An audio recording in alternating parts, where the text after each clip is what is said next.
Alrighty, so I'm just gonna chord one realization because I'm playing so much with this E-Box mute for saxophone that I even forgot how I hold my fingers. So let me actually just do one thing and show why my hands actually hurt. I've realized that. Let me just remove this blur.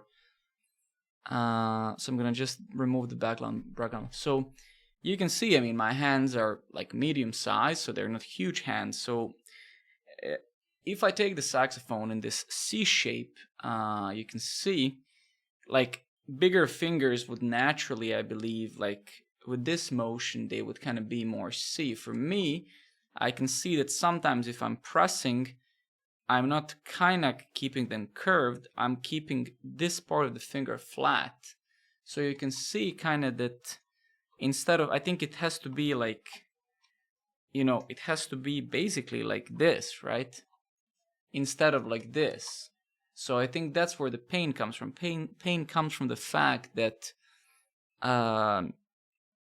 instead of kind of making this curve, this C shape, right? Almost like I'm holding the bottle, right?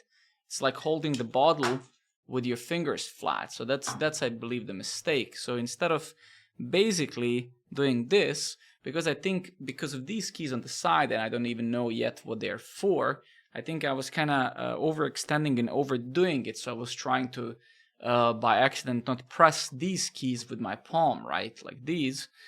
And then I would basically do this. So that's why my middle finger actually hurts in the morning, right? Because, and especially this part here, right? This part, right? Because, and I'm almost sure now at this point that it's because I would do this. So you can see it's almost like I would curve my finger like so instead of kind of keeping them relaxed and pressing from the top, basically like this, right? So it should be pretty much like this.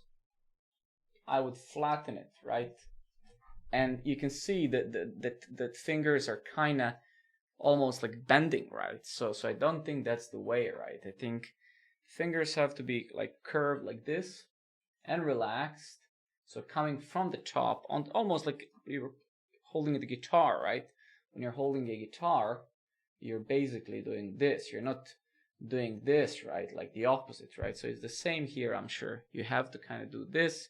I still haven't figured out why this palm hurts, because maybe I'm also doing the same over down there, because maybe I'm doing this instead of, I don't know. But the bottom hand isn't that much of a problem. So from tomorrow, I'm going to try to keep this curve like a little bit more like this instead of this.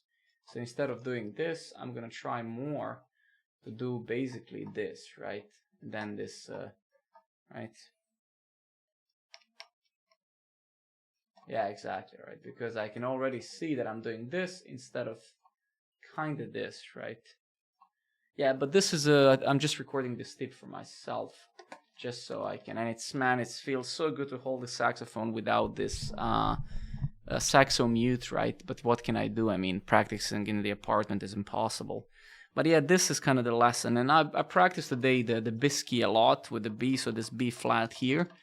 That was also awesome. A lot of these things that I played in the previous video, basically it was like G, you know, and then so it was going like this: G, A, B flat, B, G, A, B flat, B, and then there was the part in take 5 that goes, it goes like D octave, F, D, and then it goes B flat, and then G, A, B flat, B.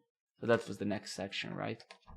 But dude, I love this instrument so much. It's so beautiful when you put it out of this plastic thing. It's just such a shame that I can't just play like this in the apartment. It would be so much nicer. So I think tomorrow I'm gonna go by the sea or somewhere and just play there.